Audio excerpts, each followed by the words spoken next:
নমস্কার, আমি কবিতার কলতান থেকে আমার চ্যানেলে সবাইকে স্বাগতম। বড়দেরকে প্রণাম জানাই, ছোটদেরকে অনেক অনেক আদর আর ভালোবাসা জানালাম। আমি চলে এসেছি এখন হ্যাশট্যাগ আমরা সকলের আজকের বিষয় নিয়ে। আজকের বিষয় মধুমিতার মনের কথার মধু দিয়েছে। ও বিষয়টা দিয়ে জানতে চেয়েছে যে এই পৃথিবীতে সব কিছুই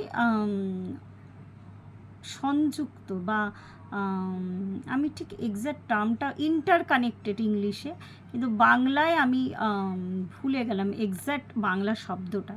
তো এটা কি সত্যি? তো এটা জানতে চেয়েছে। তো আমরা যে প্র্যাকটিসে আছি, যেটা কজ অ্যান্ড এফেক্টের যে প্র্যাকটিস বা কার্যকারণ সূত্র, তো সেটা দিয়েই বোঝা যায় পৃথিবীতে অলমোস্ট সব জিনিস ইন্টারকানেক্টেড। যা তুমি করবে, যে কর্মটা তুমি ক্রিয়েট করবে, সেই কর্মের ফল কিন্তু তুমি পাবে। প্রত্যেকটা জিনিসই নিজের জীবনকে একটু উপলব্ধি করলেই বোঝা যায়। আমি যদি শুয়ে বসে সময় কাটাই, আমার রেজাল্টটাও তাই আসবে। এবার অনেকে বলবে, তাহলে আমি যে এত কাজ করছি, এত খাটছি, তাহলে আমি তার পরিণাম কেন পাচ্ছি না? আমি বলবো যে এর ফলে এটা কিন্তু আমাদের কর্মের ফল। হয়তো এক্স্যাক্ট আমি 100% খাটলেও আমি হয়তো সেই ফলটা তার 20% পাই। তাহলে 80% কোথায় চলে যাচ্ছে? আমার খাটনিটা তাহলে লস হচ্ছে। তো কোনো কিছুই বৃথা যায় না জীবনের। মানে আমি এইটুকু বুঝে গেছি, একটা গাছের পাতাও কিন্তু তার নির্দেশ ছাড়া নড়ে না। তো সেই কার্যকারণের একটা সম্পর্ক বা সম্বন্ধ, প্রত্যেকটা জিনিসই ইন্টারকানেক্টেড। এই যে 80% আমার খাটনিটা, আমার কর্ম হয়তো এমনই ছিল যে যার খেসারত ওই 80% আমার ওই যে কর্মটা আমি করছি, 20% আমি ফল পাচ্ছি, হয়তো ওই 80%-এর ফল আমি পাচ্ছি না। তো ওইখানেই আর কি প্লাস মাইনাস হয়ে যাচ্ছে।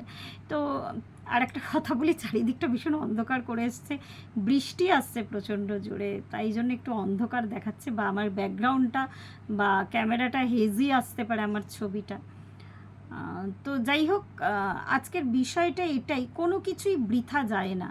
আমি দেখেছি, বা এটা ঠিক উল্টোভাবে আমি যদি বলি, অনেকেই আছে ভীষণ কম মেহনতে বা কম পরিশ্রমে কিন্তু অনেকটা ফল পাচ্ছে। তো সেটাও তার আগের জন্মের অ্যাকাউন্টে, মানে এতটাই সে গুড ফরচুন নিয়ে এসেছে, সেই ফলটা সে পাচ্ছে। আবার আমি হয়তো এই জন্মে জমা করছি ওই যে 80%টা, তো একটু একটু করে আমার সঞ্চয় হচ্ছে, তো এটাও কিন্তু আমার পরের জন্মে কাজ দেবে। কিন্তু প্রত্যেকটা মানে এই মানুষই, তারা কিন্তু এই একটা সাইকেলে আবদ্ধ। আর যে যত তাড়াতাড়ি বুঝে যাবে না যে এই পৃথিবীর এই কার্যকারণ সম্বন্ধটাকে, তাহলেই কিন্তু এই তাদের ক্ষেত্রে যে কোনো কাজ করতে গেলে, প্রত্যেকটা কাজের মধ্যে, কাজে ভুল হতেই পারে যেহেতু আমরা মানুষ, কিন্তু মানবিকতার যেন অভাব না থাকে। তো যে কোনো কাজ করতে গেলেই সে বুঝে নেবে যে আমরা কাজটা কি মনুষ্যচিত করছি, আমাদের কি ঐশ্বরিক হতে হবে না, অ্যাটলিস্ট মানুষের পর্যায়ে অবধি যাতে আমরা যেতে পারি। আমি জানি না ঠিক রুটে চলছি কি না। আর মধু কি জানতে চেয়েছে এক্স্যাক্টলি আমি সেটাও বলতে পারবো না, কিন্তু আমার মনের ভাব এটাই যে অ্যাটলিস্ট যাতে একদম দেবত্বে না পৌঁছাতে পারি আমরা, যাতে মানে আমাদের মধ্যেই তো সব কিছুই আছে, কিন্তু অ্যাটলিস্ট যেন আমরা নিজেদের সুস্থ মানসিকতাকে বজায় রেখে আমরা আমাদের যা যা কাজকর্ম সেগুলো যাতে করতে পারি। ভুল হয়, ভুল প্রতিনিয়ত প্রত্যেক দিনে রান্নায় নুন দিতে চিনি দিতেও ভুল হয়, সাধারণ আমাদের কথা আমি বলছি, সেগুলো ভুল। হ্যাঁ, কিন্তু যেই অন্যায় যেগুলোতে মানসিক মানে মানবিকতার ছোঁয়া থাকছে না, সেগুলো অন্যায়। তাকে খেসারত ঠিকই দিতে হবে, সেটা এই জন্মে না হোক পরের জন্মে। অনেকেই বলে, আমি শুনেছি, এই তো এই মানুষটা এত বাজে কাজ করছে, এত বাজে কথা বলছে লোককে, এত অত্যাচার করছে, এই যে এত ঘটনা ঘটছে, দোষীদের সাজা হচ্ছে না কেন, সাজা হচ্ছে না কেন? ওই যে বললাম, টোটালটাই একটা সাইকেল আর কি। একটু গভীর চিন্তা করলে, আত্মমনন করলে কিন্তু বোঝা যায়, এগুলো কাউকে বোঝাতে হয় না। একটু চৈতন্য জাগরিত করলেই বোঝা যায় যে আসলে কি ঘটছে। বা আমরা যে অনেক সময় বলি না, এটা ঘটা উচিত ছিল, বা এই ঘটনাটা ঘটে যাওয়া উচিত ছিল না, সেটা হয়তো সত্যি। আমিও বলি, আমরা যখন আর কি মনুষ্য চোখ দিয়ে দেখি, তখন আমাদের কষ্ট দুঃখ থেকে মনে হয় যে কেন এটা হলো, কেন এই দুর্ঘটনাটা ঘটার আগে ঈশ্বর কেন বাঁচালো না। আসলে ঈশ্বর কষ্ট পেলেও ঈশ্বর কিন্তু কর্মের বন্ধন থেকে কাউকে মুক্ত করতে পারে না, কেন কর্মটা আমরা নিজেই ক্রিয়েট করি। একটা বুদ্ধিবৃত্তি আমাদেরকে দিয়ে পাঠিয়েছেন।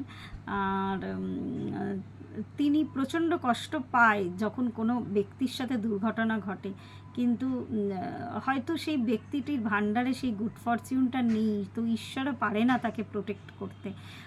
আমি আরেকটা কথা সবসময় বিশ্বাস করি, আজকের ভিডিওটা ছোট করব, বলতে গেলে অনেক কথা হয়, সময়টা একটু কম আছে। এই বিষয়ে আরও একদিন বলবো। আমি এটা আগেও আমার ভিডিওতে বারবার বলেছি, যখন না নিজের জীবনটাকে না নিজে যখন একটা সেই হেলিকপ্টার ভিউ দিয়ে দেখবে, যখন শুটিং হয় দেখবে যে একটা হেলিকপ্টার ভিউ বলা হয় ওটাকে আর কি, একদম ওই রকমভাবে একটা শট নেওয়া হয়, নিজেকে একদম ওই ওপরে নিয়ে গিয়ে তুমি যখন দেখবে না, তখন মনে হবে যে তুমিও কি কি নাটক করে চলেছো, বা তুমি যে কিভাবে এই কার্যকারণের সাথে আবদ্ধ, সেটা কিন্তু তুমি নিজেও বুঝতে পারবে।